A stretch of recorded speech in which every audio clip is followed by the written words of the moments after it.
Welcome back, everybody. I'm your host, Jimmy Church. This is Disclosurefest 2020. We're doing it virtual this time around, and I hope that everybody is safe and is having a wonderful time so far. And it's my great pleasure to introduce to everybody once again Dr. Stephen Greer. Dr. Greer, how are you doing?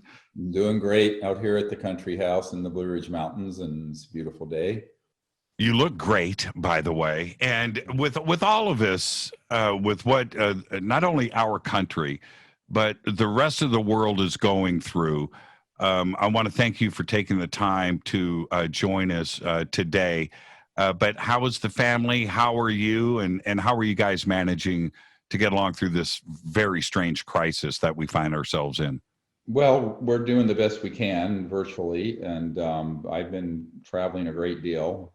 Been out to LA and back every single month since June, and I'll be coming back out next week. So, but we're doing fine. And unfortunately, a lot of the events we wanted to do were canceled. However, breaking news, we are going to be able to have a belated premiere for Close Encounters of the Fifth Kind in Scottsdale, Arizona on November 20th. So people should log on to my social media and follow us to get word about that. And that's going to be really exciting because there's a wonderful artist who's become very involved with what we're doing named Demi Lovato, who will be introducing the film. And this is a big development for getting the word out about peaceful contact with these ET civilizations, because she has about 100 million followers. And we'll be able to, reach a lot of people and get the word out. And she's so dedicated to meditation and making contact. And as many of you know, on her Instagram account, on her birthday in July, she had gotten the CE5 Contact app and used it on her birthday with 6 of her friends. And I was with her in LA last month talking to her about this, and she was interviewing me for a show that's coming out in November. And Demi Lovato said that they had this amazing sighting and encounter. And so she's very excited about introducing the Close Encounters of the Fifth Kind movie at the premiere in Scottsdale, November 20th. So I hope I'll see you there. And yes. Adrian will be there and a few other people. And there will be a few tickets we can make available. The theater is huge, but they're only allowing about less than 1/4 capacity. So, but there'll be some tickets available for the public. Now, congratulations on the success of the film. And I think that all of us, after viewing it before its release, knew what the impact was going to be. It's a great film. But I want to address something directly. And you just mentioned this with Demi. A lot of the media over the last 3 years, and specifically reaching into the last year, has been playing the fear card, right? Oh, yes. And the threat card when it comes to contact and ET and the publicity that has been pushed out there. That, I think that's the wrong message. Oh, sure. And which is the obvious thing to say, right? Why try and play this fear card when there hasn't been anything demonstrated to us that we have something to be afraid of? Well, because as Werner von Braun said, as you know from seeing Unacknowledged, which by the way is on Amazon Prime now, at least in North America. So you can see it if you have Prime.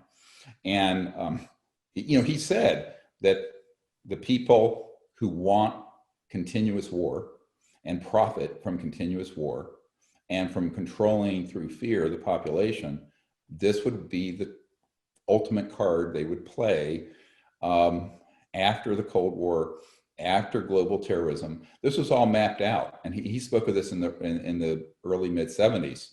So, and of course, Werner von Braun invented the rocket for Adolf Hitler, and it was foundational scientist for our space program.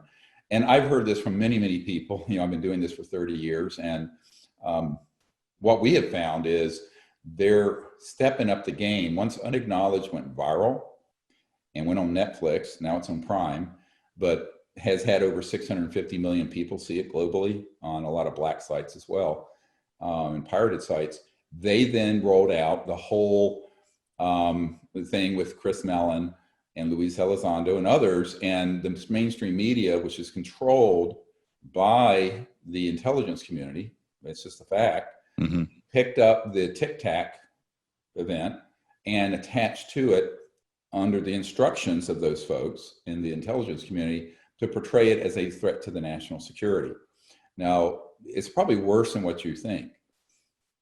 I've had it confirmed to me in the last 30 days that the president and vice president have had that same element in the White House and have convinced them that this is an existential national security threat, and they are pivoting in that direction. So it's very important that the public who are interested in peace and not global destruction and interplanetary conflict step into this. This is not the time to be on the sidelines.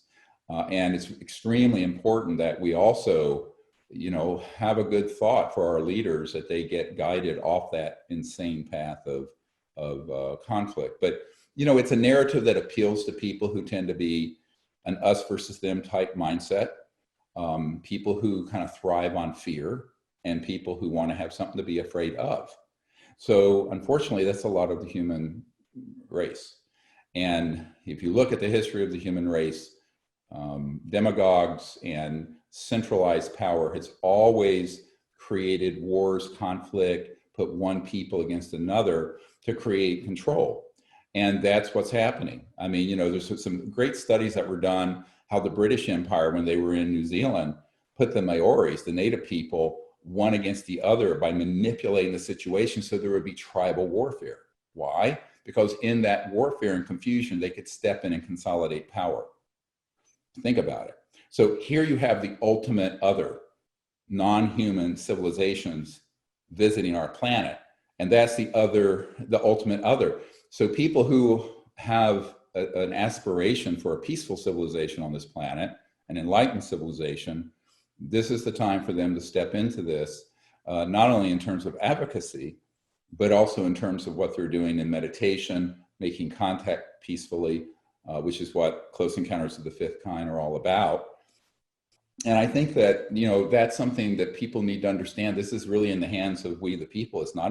Ultimately, it's not in the hands of our political leaders. It's in our hands.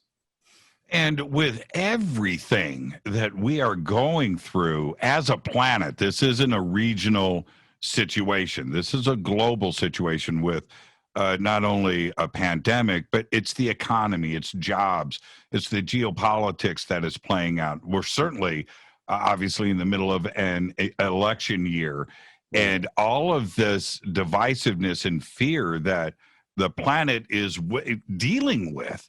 And then you throw in this ET component to it as well, and it's continuing to freak people out when it doesn't need to be that way, does it? Well, no, it isn't. And one of the problems that, in terms of the briefings that I often do with people in Washington, which I just returned from Washington yesterday, and there are a lot of people I meet with who are quite confused on this issue, who are senior officials in the government. And what you find, like Senator Marco Rubio, who's the chairman of the Senate Intelligence Committee, has specifically gone on CNN and other networks saying that this is a national security threat.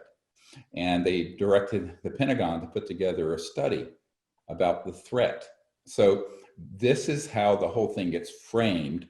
And it's up to us to try to correct that narrative, because what I have pointed out is that even if you let's be a devil's advocate, as it were, and say, okay, there are some civilizations out there that may not have our interests in mind. I don't think that's true, but if there are, given the technologies involved in interstellar travel, the fact that they haven't exercised that ability is remarkable. But if they were to exercise it, we would be no match. Therefore, even if you believe in the us versus them, good alien, bad alien duality, even if you believe that, the path of wisdom is to make contact peacefully, which is what Close Encounters of the Fifth Kind is. And by the way, this is the 30-year anniversary of the CE5 Contact Initiative, which was started in 1990. I have, as you well know, I've had so much contact and things that I've seen over the years, using the CE5 protocols, firstly, but secondly, in large groups of people.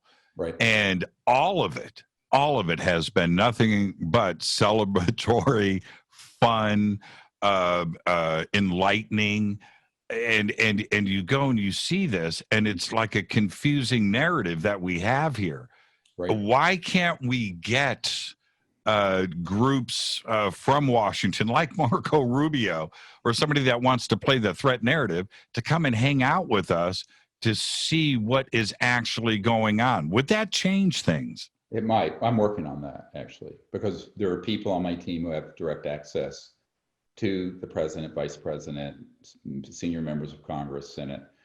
And we're looking at doing that. Now, in that vein, one of the exciting things that I can announce is that Demi Lovato is very dedicated to helping us manifest the 1% effect.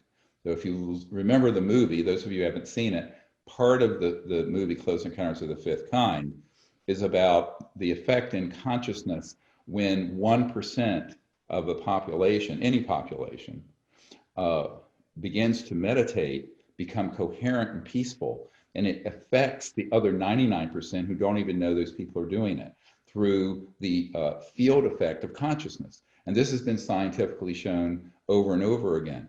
And what that means is, and what Demi Lovato has offered to help us do, and we're looking at other people who have very large social media followings who could help us do this as well, is to be able to get enough people who are doing this that it causes a field shift in consciousness, transforms the direction of where we're going. And that will affect people who are not even aware we're doing it. And okay, 1% of the world population is 75 or 80 million people. It's a lot of people. But like someone like Demi Lovato has 100 million followers. Now, not all of them are going to do it, but if we can keep building a network. One of the things I've said for many years when I started the Disclosure Project is that we needed to get out of the echo chamber of ufology. We needed to reach out to our leaders. We needed to reach out to the general public. It's very hard to do because the mainstream media is controlled by the intelligence community. So we're trying to do everything we can. But one thing I ask people who are listening is to help network this to other people and groups of people and to do this, because what Demi Lovato wants to do with us, and this is an exciting announcement for Disclosurefest, is that in the very near future, we're going to a remote location up in the high desert with Demi Lovato and a few of her friends and some of the people on my team. And we're going to do a global CE5 meditation through my sites and her sites. And that could be a transformative event. And it's going to be before the election. It's going to be fairly soon, next couple of weeks. So stay tuned for that, those of you who are listening. You need to follow our social media. That's big news. That's big news. Yeah. And I'm a very positive guy. You're a very positive guy. And I often say that I run around with flowers hanging out of my pockets, but I'm not naive. No, okay, that's for sure. And I'm not a pushover. But there are celebrities out there, without naming names, that decided to use the threat narrative and the negativity that is surrounding ET contact. And has failed. That didn't attract the numbers of support that I think many people were expecting. Mm-hmm. Being positive about life and with where we are right now on this planet is what people need to hear. They don't need to hear anything negative about ET contact. We need to have a positive vibe. And that's where, when I say congratulations, but people get Demi. They get her positive vibration that she projects out there. And it comes from you, and it comes from others inside of this community that have been ignored by the negative forces out there.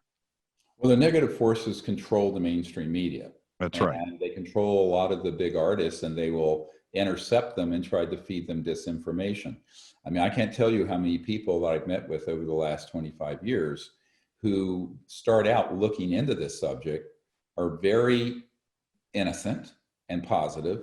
They get intercepted by people who are connected to the intelligence community and brainwashed and turned over to, I hate to sound like Star Wars, but to the dark side. Right. And that has happened over and over and over. If it's happened once, it's happened 1,000 times in the last 25, 30 years. Well, what I say to people is that gets into this, what I said when I started this project 30 years ago, is the battle for the minds and hearts of the people of planet Earth.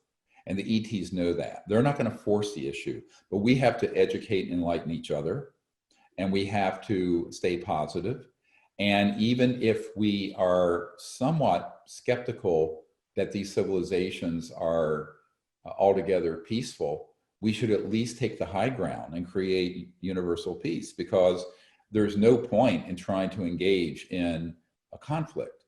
But there's a lot of profit to the military-industrial complex, as Eisenhower called it, to have conflict. There's a lot of ability, more importantly, to control the masses through fear. And let's face it, religious leaders, political leaders, all kinds of demagogues through history have used fear and hatred of one group or another to try to maintain or grow their power. I mean, that's what Adolf Hitler did with, caricatures of Jewish people or gay people or intellectuals. This is what you're seeing with a lot of this issue, is the same, let's call it strategy and technique they're using with the ET issue, because they realize if you want to eventually create a sort of a global totalitarian system, they want it to not be because we're all peaceful and enlightened living together in peace in the cosmos. They want it to be through fear and conflict, because that's how they maintain control over the populace. And I think that we have to understand that this is all about control and power, ultimately, and by people who want to grow it and maintain it.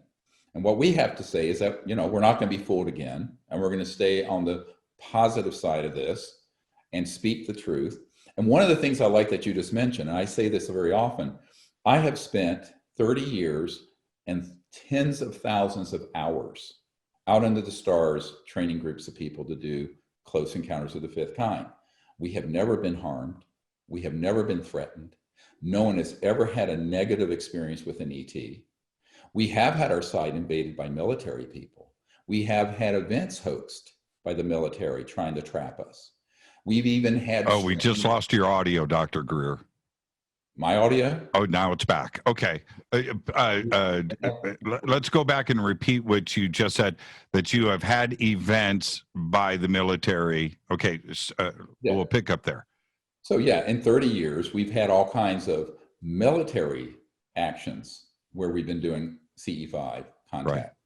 But we've never had, that has been very frightening, but we've never had any negative ET events. And that's to a person. And we're talking thousands of people.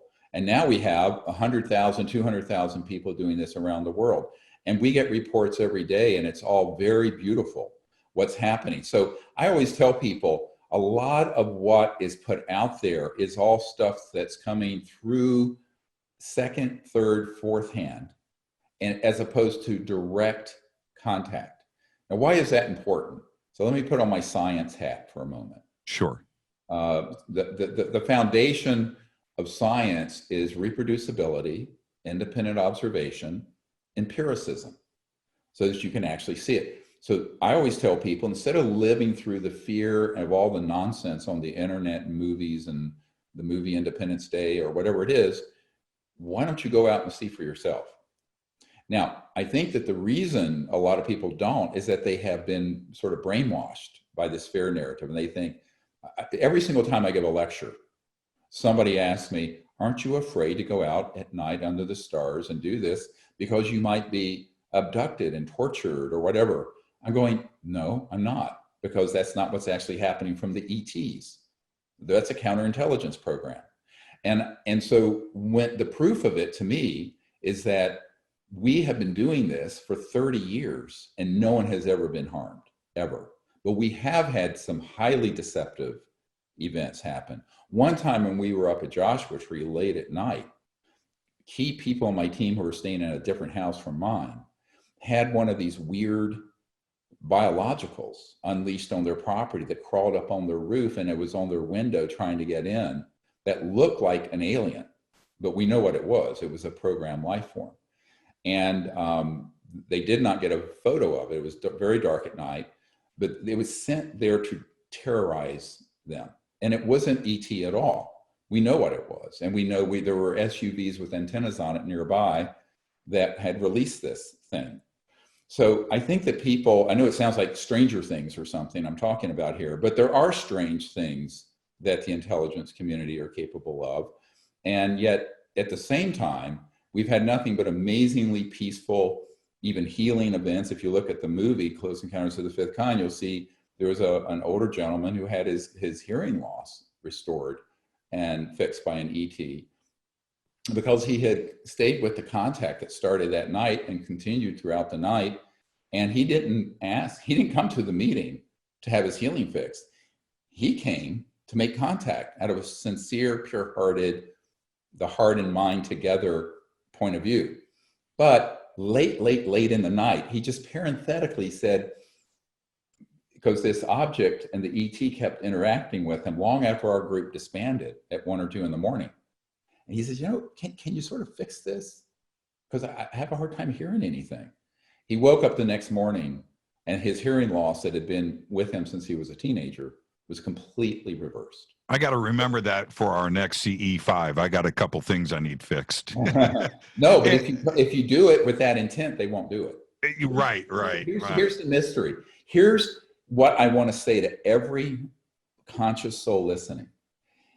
It's all about the purity of your intent and the purity of heart.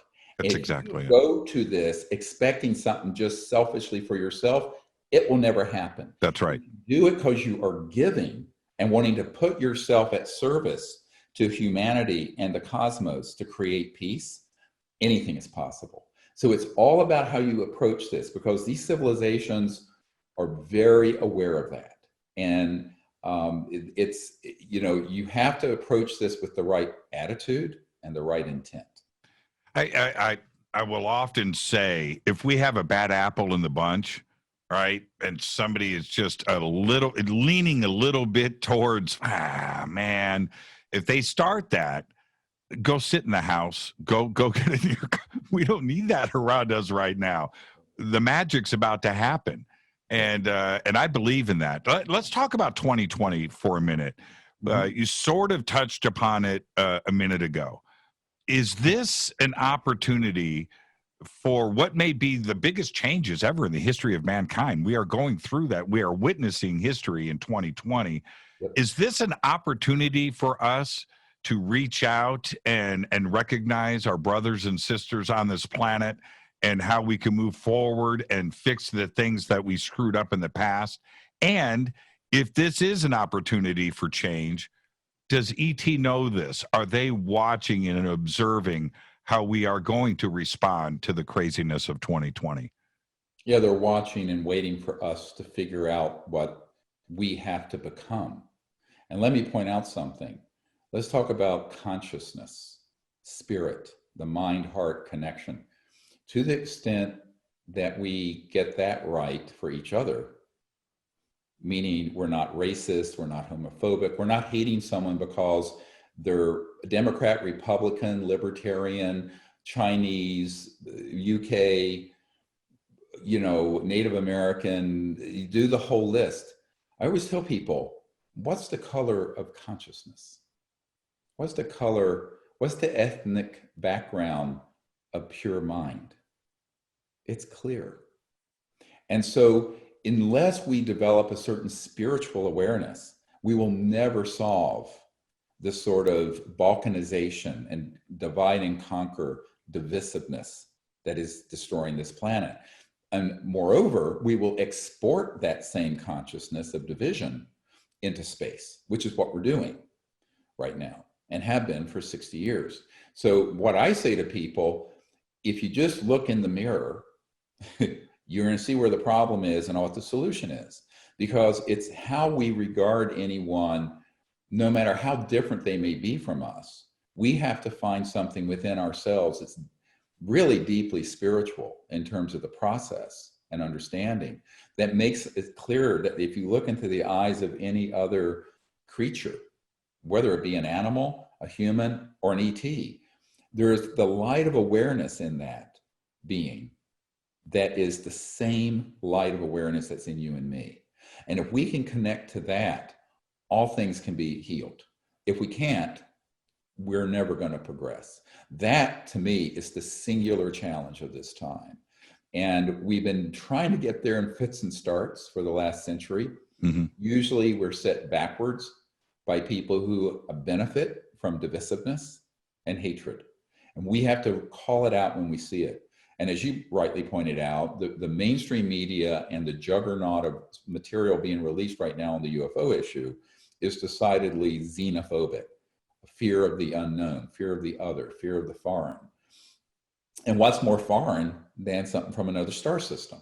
Certainly going to be more foreign than someone from China or Russia, right? Mm-hmm. Or Africa. So I think this is a really existential challenge, and it's a spiritual one. And this is why it's so important for people to understand this deeply and practice meditation so that they quietly experience that aspect of themselves that is universal. Because the conscious mind, as Erwin Schrödinger, the physicist, said, the total number of minds in the universe is one. It's a singularity.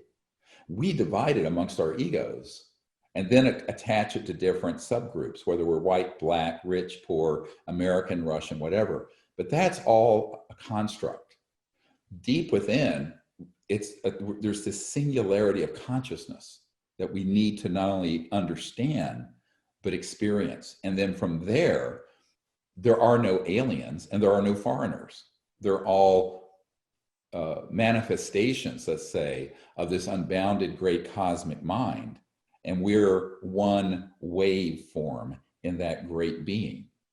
And if we understand that, then and experience it, then we can function with anyone. And I always tell people, this is a prerequisite to being an ambassador to the universe, which is what we call our program with CE5 Contact. Because if you understand what I just said, you'll realize that when you're having a meeting or an experience with a non-human intelligence from another star system, if you're overwhelmed by someone from Africa, how much more so you're going to be overwhelmed by someone from the Andromeda galaxy. So we have to even become at the first level of an interplanetary civilization, we have to understand the foundation of what the relationship is. And it isn't going to be that they're just slightly different humans of a different race, color, ethnicity. It's going to be that they're completely different species. However, they are awake and they are conscious, and we are awake and we are conscious. And in that's where we meet. That's the universal meeting ground. It's beautiful. Do we have to go through this stage of divisiveness that we find ourselves in now to progress and move forward? And I mean that by this. We are now very aware of what the media